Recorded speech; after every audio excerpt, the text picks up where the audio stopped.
Hello friends, আসসালামু আলাইকুম। চলে আসলাম একটা মজাদার নাস্তার রেসিপি নিয়ে।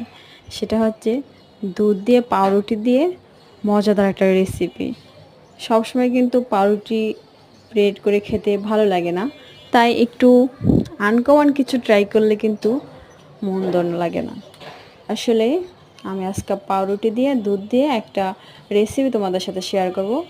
প্রথমে এখানে আমি দুধটাকে জাল করতে দিয়ে দিয়েছি, আর আমি পাউরুটিটাকে সুন্দর করে একটা প্লেটে সাজিয়ে নিচ্ছি, যাতে সুন্দরভাবে দুধটা দিয়ে সেট করে দেওয়া যায় নাস্তাটা। এই জন্য আমি আর একটু কর্নফ্লাওয়ার নিলাম, নিয়ে একটু সামান্য দুধ দিয়ে গুলিয়ে নিলাম। তারপরে হচ্ছে আমি ওই গরম দুধটাতে আমি তেজপাতা দিয়ে দিলাম, আর আমি কর্নফ্লাওয়ারের মিক্সচারটা একটু মিক্স করে রেখে দিলাম।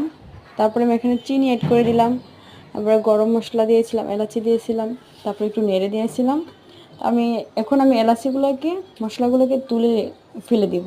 তারপরে এখানে আমি কর্নফ্লাওয়ারটা অ্যাড করে দিলাম। এর হচ্ছে দেখো কত সুন্দর একটা ঘনত্ব এসেছে এর ভিতরে।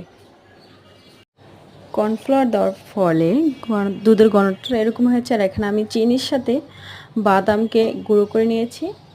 এখানে আমি দুধটাকে সুন্দরভাবে ঢেলে সেট করে নেব।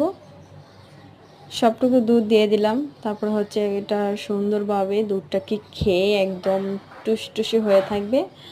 তারপরে হয়ে যাবে আর কি কিছুক্ষণের ভিতরে। তারপর হচ্ছে আমি এখানে সেই মিক্স করে রাখা বাদাম এবং সুগারটাকে আমি এখানে দিয়ে দিব।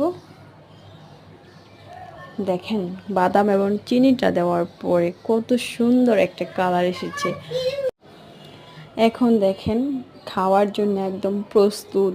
আর দেখেন কত ইয়াম্মি ইয়াম্মি ইয়াম্মি লাগতেছে। এটা ডেলিশিয়াস ডেজার্ট। এটা হচ্ছে বাচ্চাদের যদি দেন, বাচ্চারা তো একদম মজা করে খাবে। আসলে আমি এটা সাধারণত আমার ছেলেদের জন্য বানিয়ে থাকি। অনেক